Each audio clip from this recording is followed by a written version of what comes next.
22대 국회 출범 이틀 전 국회는 해병대원 특검 재표결로 전초전을 치렀습니다. 국민의힘 의원 중 일부가 공개 찬성 의사를 밝혔지만 결국 찬성 인원이 3분의 1을 넘지 못하며 특검법은 최종 불발됐는데요.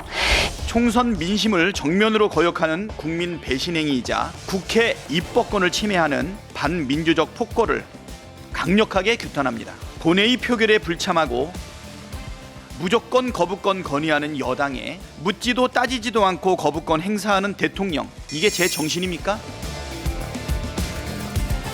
의사일정 합의가 없는 상태에서 강행된 본회의에서 제의 요구가 부결되었습니다. 우리 의원님들께서 당론으로 정했던 이 사안에 대해서 어긋남이 없이 단일 대우에 함께 해주셨다. 그건 뭐 누구나 다 예측했던 거 아니겠습니까? 이탈을 하는데 얼마나 많은 사람들이 이탈하겠느냐. 공식적으로 밝힌 분이 5분이잖아요. 근데 이 표결한 걸 딱 보니까 어쩌면 이 5분들 중에서 5분 다 찬성하지는 않았을 것 같아요. 안 했을 수도 있다는 생각이 들더라고요. 한 2분 정도 이탈할 수도 있고, 아니면 이분들이 다 찬성했다라고 하면 이탈표가 이제 야권에서 더 많이 나왔다는 얘기가 되는 건데, 다 예상을 했던 거고, 저는 이거 받았어야 된다고 보거든요, 대통령이. 딱 민주당에서 하는 특검들이라는 게 대부분 다 말이 안 된다고 봅니다. 그냥 정치 공세로 한 것들이 대부분인데, 그럼에도 불구하고 국민적 의혹이 있다면 이걸 해소하는 차원에서라도 진작에 받고 정면으로 돌파해야 되는데 그걸 못 받아냈다. 그다음에 이것이 또 다른 한편으로 총선에서 국힘이 참패한 원인 중에 하나가 이거였지 않습니까? 근데 국민들의 그 민의를 받아 안아야 되는데 이번에 또다시 받아 안지 않겠다라는 시그널을 보낸 것 같아가지고 상당히 유감입니다.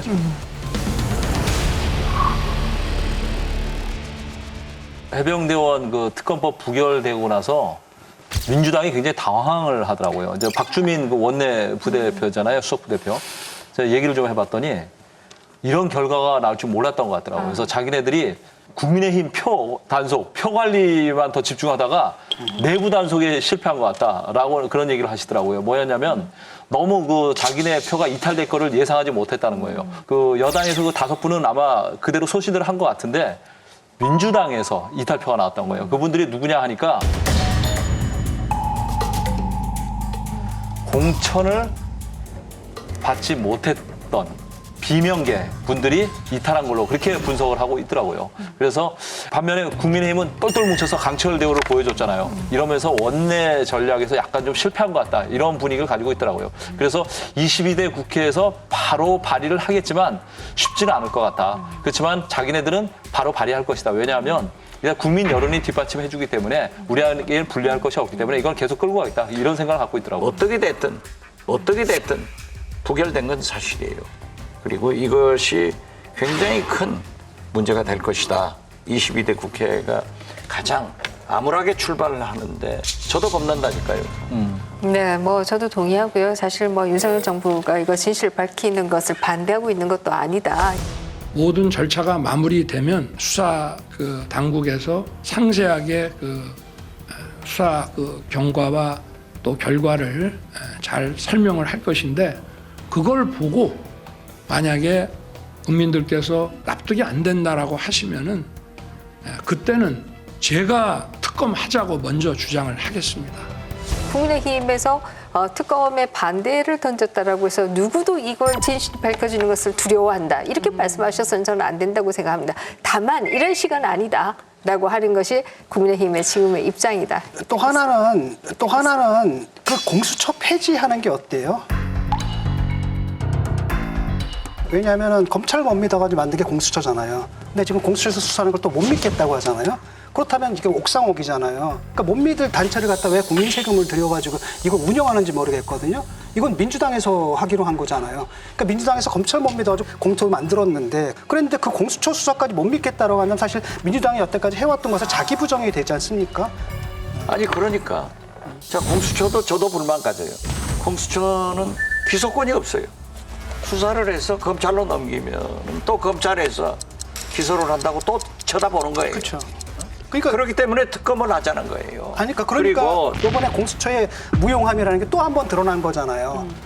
그다음에 공수처가 그럼에도 불구하고 쓸모가 있다라는 것을 증명할 기회를 지금 민주당에서 박탈해 간 거란 말이죠. 라고 한다면 저는 이거는 그래서 민주당이 국민 세금 공수처가 들을 것 필요하기 없이 때문에 폐지안을 내야죠. 검찰 개혁을 해서 더 보강하자는 거예요. 기소권도 주고 예. 수사 인력이 안 돼요. 지금 현재. 문제가 됐던 게 작년 국회에서 이종섭 전 장관이 대통령과 통화했냐는 질의를 받자 이 건으로 통화한 적이 없다고 했어요. 그러다가 이번에 통화 기록이 나오면서 다시 문제가 된 건데 실제로 장관님이나 법무관리관이 대통령실로부터 대통령실의 어떤 누구에게도 전화 받은 거나 어떤 문자를 받거나 뭐 메일을 받거나 한 것이 없습니까? 이 문제와 관련해서 예. 문자나 전화나 받은 것 전혀 없습니다. 박정훈 전 수사단장 측이 공개한 이종섭 전 장관 통화 기록에 따르면 같은 날 오후 12시 7분부터 윤석열 대통령이 개인 휴대전화로 이종섭 전 장관에게 3차례 전화를 걸어 통화가 이뤄졌습니다.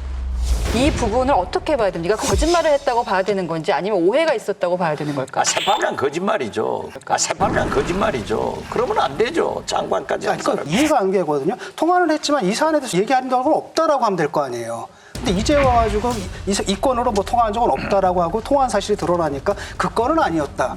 이거는 국민들이 받아들이기 힘들거든요. 그래서 저는 왜 이런 사실까지 감추는지 모르겠습니다. 아니 당연히 뭐 장관하고 대통령하고 통화를 할 수 있고 자주 합니다. 하지만 그 얘기에 대해서는 우리가 통화를 나눈 적이 없습니다. 대화를 나눈 적이 없습니다라고 하면 될 건데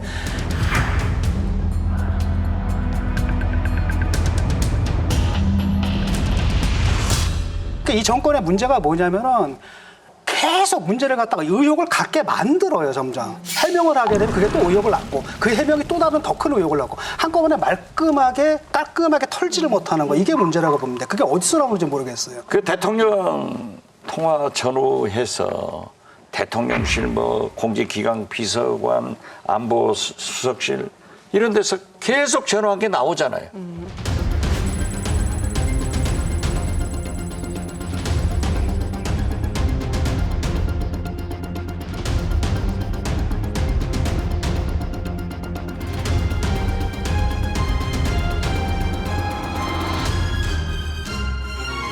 제가 원내대표를 할 때 야당이라는 것은 굉장히 많은 정보가 들어옵니다.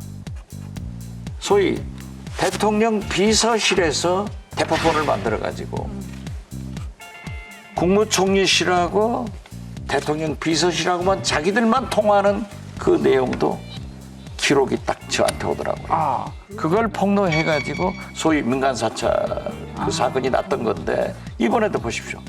다 나오잖아요. 그렇기 때문에 숨길 수 없어요. 동의합니다. 사실 처음부터 정확하게 저는 해명을 했었어야 된다. 내지는 또 설명을 했었어야 된다. 이런 생각을 하는데요. 그러지 않은 것이 오히려 문제가 마치 있는 듯이 만든 것이 아닌가 이런 생각을 하고요. 최근에도 굉장히 안타깝습니다만 국내 사고가 몇 건 있었습니다만은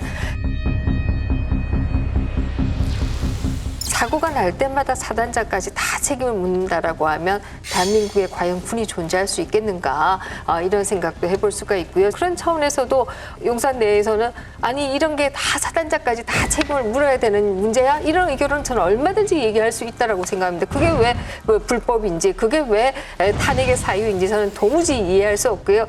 저는 처음부터 이런 부분에 대해서 명확하게 다 얘기를 했으면 됐을 텐데 그러지 않은 것이 마치 문제가 있는 듯이 보이게 된 원인이 아닌가 이런 생각을 하고요. 더더욱이나 3번 통화했다라고 하시는데 그게 사실인지 아닌지는 또 좀 두고 봐야 되지 않을까 통화 기록이 나왔잖아요. 이런 생각을 하고요. 사실이라고 해도 대통령이 장관하고 통화한 것이 뭐 그렇게 큰 일이냐 이런 얘기를 저는 할 수 있지 않을까. 특히 문재인 정부에서는 민정수석실의 특감 반원들이 외교부에서부터 시작해서 고위공무원들의 핸드폰을 까고 다녔습니다. 정보를 어디 유출하나 하지 않느냐. 그러나 윤석열 정부에서는 그런 특감 반원이라고 하는 존재 자체가 있지 않아요. 그렇기 때문에 뭐 정보가 유출될 수도 있고 아닐 수도 있고 그러나 그런 것은 뭐 자유라고 볼 수 있기 때문에 반헌법적인 방법은 쓰지 않겠다라고 하는 것이고요. 아니 우리 김미연은 앞에서도 계속 문재인 정부를 물고 늘어지는 아주 선수더라고요. 물고 늘어지는 아주 선수더라고요. 잘하세요. 문제가 있으면 해야 돼요.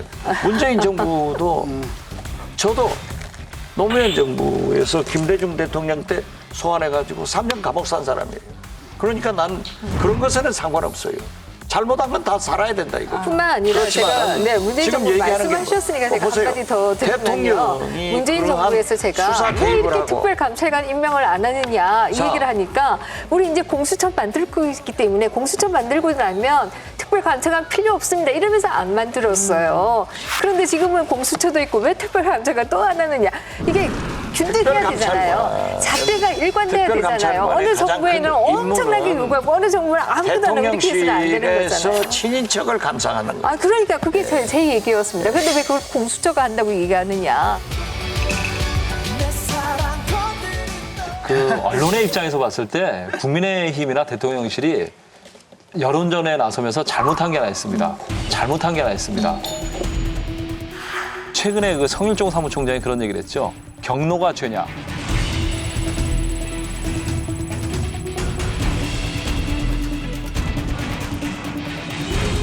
이거는 잘못된 발언입니다. 대통령과 통화할 수 있죠. 통화 수시로 하는 겁니다. 내용이 문제인 거고요. 경로할 수 있습니다. 문제는 경로한 이후에 어떤 지시를 했느냐, 부당한 지시를 했느냐가 쟁점인데 자꾸 이렇게 감정선을 건드리는데 그걸 잘못 건드리는 거예요. 그래서 불필요한 오해를 샀고 국민 여론이 더 나빠지는 겁니다. 이런 부분에 대해서는 참모진이 정말 한번 다시 검증할 필요가 있어요. 해명이 뭐였냐면 처음에는 경로한 적 없다라고 했거든요. 경로했다는 말을 한 적이 없다고 했는데 나중에 경로했다는 게 드러나잖아요. 그러니까 처음부터 해명이 거짓말로 나오는 거예요. 이렇게 되면 그 사람이 어떤 그렇습니다. 얘기를 한다 하더라도 국민들은 안 믿거든요. 그렇습니다. 그러니까 애초에 이런 태도가 문제라는 거예요. 자꾸 덮으려고 하고 그다음 해명을 하려면 정확하게 사실을 가지고 해명을 해야 되는데 일단 거짓말로 덮으려고 하다 보니까 국민들은 일단 딱 판단을 내리게 되는 거거든요. 그게 선입관일 수도 있지만 이건 이상하다. 이게 뭐냐 도대체. 윤석열 대통령이 경로할 문제는 훈련병 그렇게 순직에 있으면 그런 문제를 100번이나 경로를 하면 국민들로부터 지지받는 거예요. 왜 윤석열 대통령이 최상병 문제만은 매정하냐 이거지.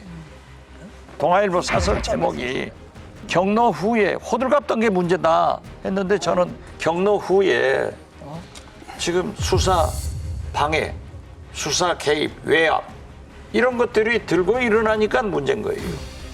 대통령이 재정 보고를 받으면서 야 사단장이까지 꼭 해야 되느냐? 이런 의견을 낼 수 있는 거예요. 그런데 중간에 개입해가지고 방해를 하면서 그런 얘기를 하는 것은 그러니까 지금 시중에 루머가 얼마나 많아요. 네. 그러니까 저는 의혹이 있는 것은 수사를 해주는 게 좋아요. 여러분 여기를 눌러서 구독을 해주시면 강적들 컨텐츠를 빠르게 만나보실 수가 있습니다. 알람 설정도 잊지 말아주세요.